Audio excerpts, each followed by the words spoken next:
Let's start with the environment in telecommunications in Papua New Guinea, which has undergone tremendous change over the last 7-8 years. And the biggest, I guess, thing driving that change was the opening up of the market. And the first player into that market was Digicel. One could observe that they have done a pretty good job of entering this market. So since then, of course, we've had further deregulation and legislation about opening the market even further. And there's been a loosening of the regulatory regime in Papua New Guinea to allow a lot more entrants to come. And more people have come, and more people who are existing in the country have also decided to enter the ICT space as well. All that's a lot of change.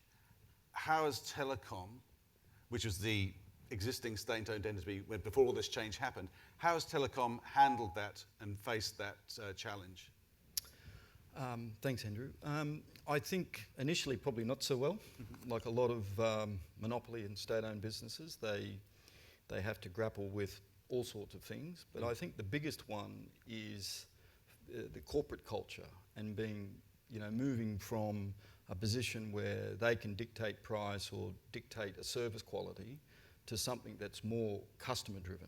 And I think the real innovation in competition policy is that the customer becomes the focus of your products and services as opposed to something else. So the entrant of Digicel in the market, I think you're right, it's achieved enormous things, certainly in the mobile space, but it's also thrown the challenge to Telikom to relook at its business, relook at the agility of its business and the ability to respond to customer demands in terms of service levels, coverage and things like that, but also with the convergence of technology. They're asking us for things that, without competition would have eventually got to the market, but with the advent of competition and competition policy, those things have, arriving on the shores of Papua New Guinea, not too far or behind anywhere else in the world. So I think it's been a good thing in that sense, although it does represent significant challenges in terms of our culture,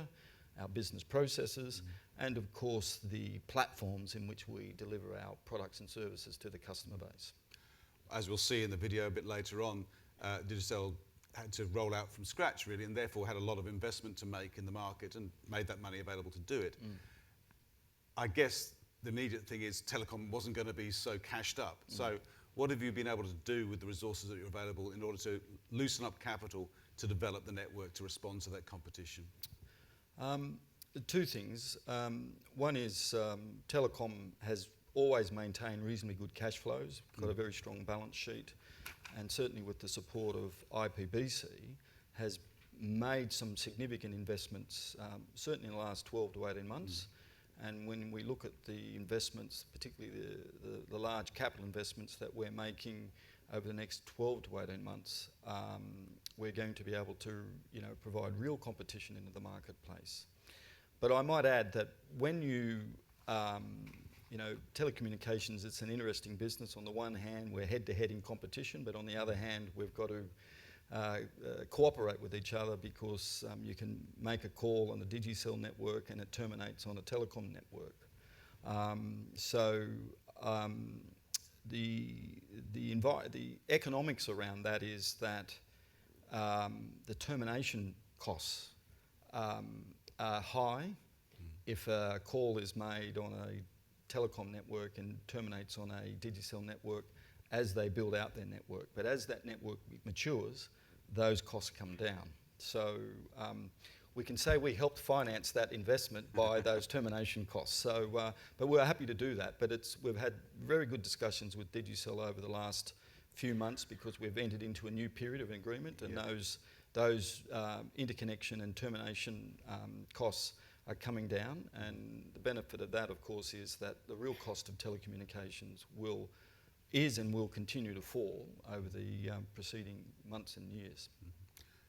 Falling costs is something I'm sure everyone want to hear a bit more about. We might come back to that, particularly about data costs. As far as your business is concerned, and as far as what you do as a business, that seems to have changed significantly. How much has that been driven by the fact you now have a competitor that has got quite a diversified service offering, starting off in mobile, but now also, I mean, they're in entertainment and media and IT services as well.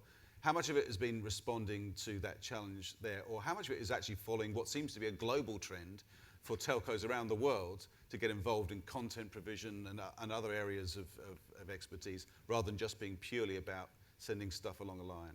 Yeah, well, Telikom, is 60 years old this year, and it's one of the larger, older organisations in the country. And we first of all, we were charged with the responsibility of building the national broadband network. And I'm happy to say that phases 1, 2 and 3 of the broadband network is complete, and we're looking at phases 4 and 5. And what that is really enabling the transmission of voice and data around the country more efficiently and over time more cost effectively. So we're focused on continuing to build the broadband network. We're also the internet aggregator. We've just, in line with the industry, introduced an IXP, which means that traffic that doesn't need to go out of the country, but is between participants within country, we can route now exclusively within country, which will also enable costs to fall and efficiency and speed to increase. We're also working, we've made, like Digicel, we've made some acquisitions ourselves. We acquired Daytech, one of the country's largest ICT providers, and we also acquired EMTV. Because what our customers, and both corporate and residential or retail customers, are looking for, they're looking for the convergence. If you've got a smart device, that device today can do anything, that is digital technology and so on. So our customers are asking us, well, we want these services as well. So the infrastructure that we're building and the products that we run on that infrastructure are really now starting to be driven by customers. And I think that's the real innovation that for Telikom, and the innovation when the government took the decision to open up the market, introduce competition policy. It's enabled very quickly these investments. We have a very large investment pipeline, mainly in the infrastructure space. We're working with Dataco. Yep. Digicel, Telikom and Dataco are working to... Which is the other state-owned enterprise. It's a startup entity that's really looking at the international connectivity. Today there's 2 submarine cables that come into the country. On the projections that we have, within 2 or 3 years there needs to be a new cable. Dataco is very well down the track of making that investment. And of course, with either Telikom or Digicel, or Telikom and Digicel accessing that new infrastructure, it will free up again even more the consumption and use of data and the use of technology as a driver for economic development across the country. So those things are working quite well. Let's talk about price and let's talk about coverage. You mentioned, and we had a fantastic speech yesterday from Peter Williams, who was talking about the transformative effect improved broadband or improved connectivity can have for a developing economy like Papua New Guinea's. As far as either geographically or population-wise, how much of Papua New Guinea is going to be able to access the internet? How much can access it now? How much is that going to increase over the next few years? And secondly, how much is the pricing going to change? How much has it already come down? How much more can we see savings? Because those 2 factors are very related. Yes. Yeah. I think in terms of coverage, today up to about 85-90% of the geography of the country is now covered or has capacity to connect to the internet via a mobile network or a fixed line network or some sort of wireless solution. It could be a VSAT or whatever.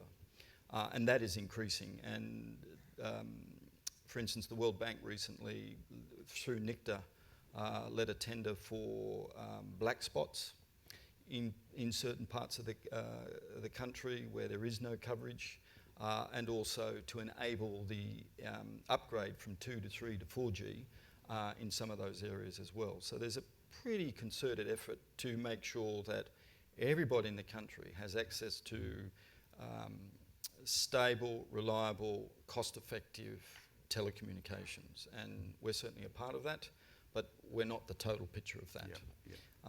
And so that's working well, and I think within 2 years there will be, if you think of even the outer islands and things like that, as opposed to the highlands and some of the other areas of the mainland or the bigger islands, within 2 years I would say that 100% of the population in one form or another will have access to not just communications but the internet, and so that's quite clear. So whether that's provided by Telecom or Digicel or to combine through competition, certainly within 2 years, so by the end of 2017, 100% of the population will have access. So that's the first important thing, connecting them to the modern world economy and the modern world of communications. And then in terms of the price, we have to put the infrastructure in there, but it clearly, as more and more users jump onto the infrastructure and more products and services make themselves available, whether it's an e-commerce or an e-health or some other content, and clearly prices will fall. We have introduced in the last 18 months significant reductions in data prices. We had some modelling done as to what the prices should be, as opposed to allowing just competition in its own right, because it is a large cost to get. I mean, Digicel has made a large investment, Telecom has made a large investment, Dataco is making large investments. So those investments are there. But ultimately, what's going to drive the price down is connecting consumers, businesses, organisations to that network, and then allowing more entrants to enter the market to really drive the prices down. But in the last 18 months, we've reduced the wholesale price for data by about 60%, and the plan is to continue to drop that over the coming 2 to 3 years to get it to a point where we're achieving international benchmarks. Right. So we've got a very clear plan to achieve that. You mentioned the need to have maybe not even greater redundancy as far as international connections, but replacements for the international connections. So at the moment, there's one line that runs into Port Moresby, Ella Beach, and there's another one that runs into Madang at the moment. That's right. And that one, I believe, is fibre optic, but the other one is not fibre optic. No, they're both fibre. They are both fibre. One goes from Madang up to Guam, and the pipe, as it's called, goes from Madang to Guam, and from Ella Beach to Sydney is also fibre. So there's 10 gig capacity on the fibre that runs to Guam, and there's, with some smart electronics, there's about not quite 2 gig available on the cable that runs between Sydney and Port Moresby. The investment that Dataco is making is to increase that international connection as and when it comes online. So, but there is still a significant amount of spare capacity in the short term as we see the data increases and the usage every day. It's quite a significant increase in data consumption across the country for all sorts of purposes. And so our projections are certainly before the end of 2018, the country will need and will have a new international submarine cable. Right. That's great news. I guess, though, the other question is speeds. And that's something that certainly we've experienced for those of us based in Australia. The more speed you have for download, the more speed you want, and the more speed you need for download. So what's going to be the experience as far as actually data speeds in Papua New Guinea? What are we going to see? Where are we now, and where will we be? I think all operators have to focus initially on stability and connectivity, because it is a challenging topology. It's very high mountains, there's a lot of land movement and so on. So the focus, certainly for Telecom, initially has been focus on stability, reliability, robustness, and capacity. And then comes speed. But I can sit in my home using an ADSL2 port and watch a movie in real time. So the speeds aren't like you might see in Singapore, which is pretty small, and you can do anything in an area like that. But if you're in Australia and you're outside the big cities, the speed isn't the same as what it is in the big cities. And I think Papua New Guinea is similar, but it is getting there. And certainly by the time we complete the NBN, with all the smarts that we're building into the network, the speeds will be commensurate with maybe not South Korea or Singapore or some of those countries that have just way in front of the curve, but certainly we will achieve a benchmark in terms of speed and reliability in the network. But in terms, if you want me to quote exactly what that speed is, I just won't do that. You can't give me a number, no. You get hung by it if you don't achieve it. But we're certainly working on that. What our customers are saying, both wholesale and retail, is reliability is the issue for them initially, or being able to connect to the network, having a stable network, and the capacity. They want those three things before they want speed. They do want speed, but it's those three things that are the things that they're asking for the most, and they're the things that we're focusing on. Can I ask you, Michael, about your organisation's capacity to move ahead as far as your technical expertise is concerned? Obviously, there are large international telcos. B-Mobile, the mobile company, has a relationship with Vodafone UK, which means it's got access to international expertise for them. Digicel obviously is not just in Papua New Guinea, but there's other markets too, and has relationships with technology providers and so on. How does a company like Telikom ensure that it has not just the skills it needs in its workforce now, but continues this is one of the fastest developing sectors in business. How do you stay ahead of the skills curve and make sure you keep on developing that internal capability amongst your people?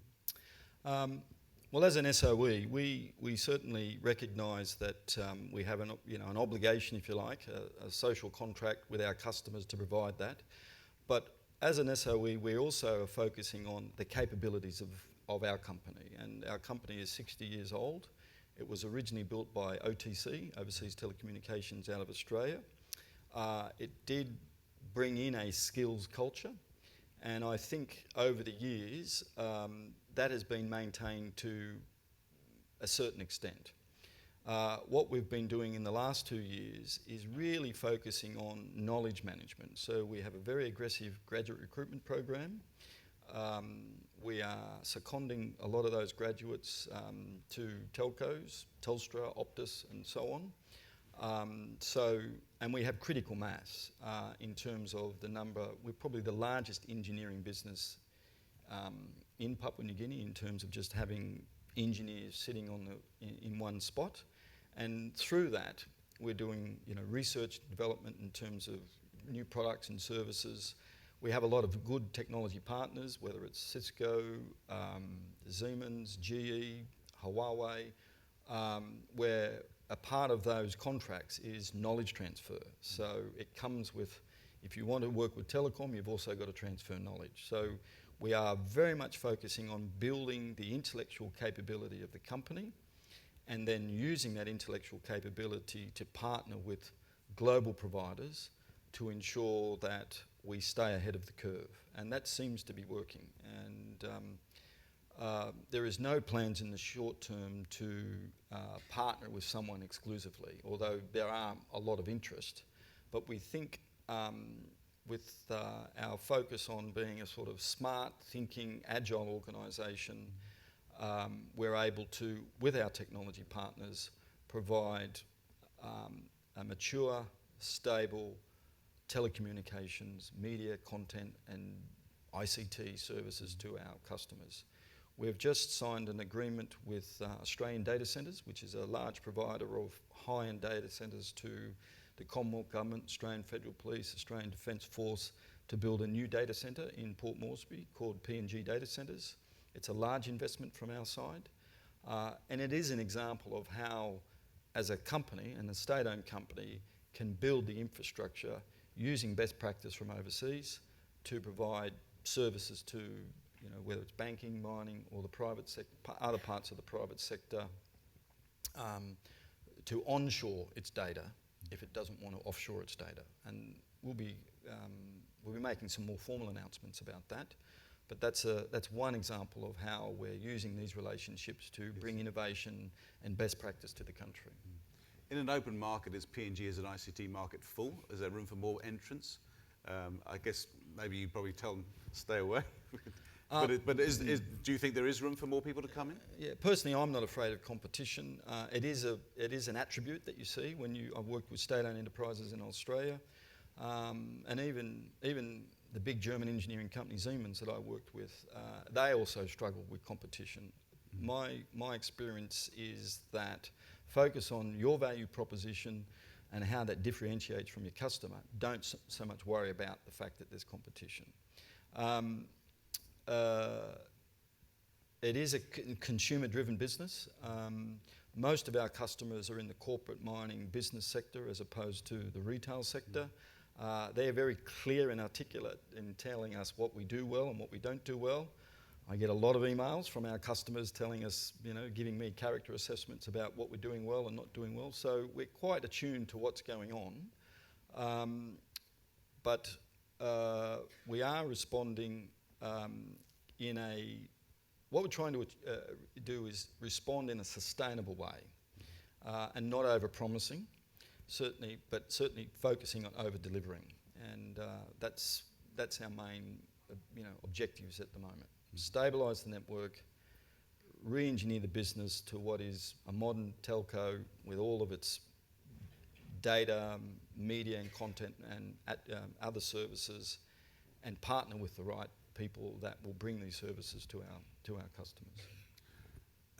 Telecom, as you mentioned, is a major provider of services to business. And obviously, we have a room full of business people here. Based on what you're seeing as far as how your network is being used, what areas of business interest you, or do you find most exciting or interesting seeing them develop in Papua New Guinea, and maybe looking at how they might develop in the future? Personally, what are the ones that you think are most interesting? Data and data storage seems to be one of the big issues from certainly the small to medium enterprises, because they can't make those investments themselves. So hence our investment in a data centre. I think in terms of retail consumers, because we have a small CDMA network, which is more or less used for data rather than voice. And as the devices themselves become more and more intelligent, customers are very innovative in the way they use those devices. So what we're doing is investing in Wi-Fi, in fibre optics. We will spend about 26 million kina next year in laying additional fibre around the country. We've got loops in most of the main commercial centres. What we're now doing is connecting businesses to those fibre optic loops, which then connect to this new transmission network that we've built across the country. So different customers want different things. Some want bundled services, some want speed, some want connectivity, some want data management, some want content. It's quite different. But we have wholesale customers just want connection, speed and price. Retail customers want convergence. So that's what we're focusing on. Let's fast forward 5 years in the future. Maybe that's too far in ICT. That's maybe 2 or 3 years. 2018, let's push it out to 2018, as that was a date you proposed earlier. What kind of company is Telecom going to be? And what kind of market do you think it's going to be sitting in as far as the ICT sector is concerned? With the Datech business that we bought, they have partnerships with IBM, Apple, and a lot of the big technology houses. So there's a whole knowledge innovation curve taking place just in that area. In terms of wireless technology, we're certainly working with Huawei, Cisco, and others to be able to bring innovation in the wireless solution, particularly in Wi-Fi and mobile. And we have some solutions for there. I think, and of course, there's the whole e-commerce and all of those things that some of the products that, whether it's a bank or a super fund or other types of organisations want to be able to run on these networks. So some of these products will come from us, and some of the products will come from organisations like banks and so on. So where we want to be in 5 years' time or 3 years' time is to be a key economic enabler within the country, where whether it's a small or a private user or a large user can use the infrastructure that we're putting in place to develop their business or to do the things that they want to do. So we want to see ourselves as an enabler of these services, an innovator in terms of enabling this technology to create economic empowerment, particularly in the regional areas. And we're well down that track to get to that point. So it is a state-owned business, but because of the introduction of competition, it has been forced to respond to the market, and that competition will continue. I actually think there's room for more operators, particularly through an MVNO or using, whether it's a Digicel backbone or a Telecom backbone to sell products and services. There's probably not a lot of room for a third or a fourth infrastructure build because the cost-benefit analysis is not there. But the infrastructure that we are building is open to other operators entering the market and bringing their unique products and services to, whether it's Netflix or another mobile operator or someone else like that. Those services, the aggregating role that we have, will be able to be rolled out to consumers whenever they want. We're building a new DTH over DTT digital transmission, terrestrial transmission for content, and that infrastructure would enable other content providers to provide services across that network. So it's not just on the telephony network that we're building, but it's also on the broadcast network as well. So from our point of view, yes, competition is a challenge, but it's a culture that we've embraced, and the investments we're making give us a return on investment that's attractive to IPBC. They're chasing us for dividends, they're chasing us for all of the right things that they're meant to be doing, but over time it will enable other players to enter the market to provide services that we can't provide or are not able to provide or don't want to provide.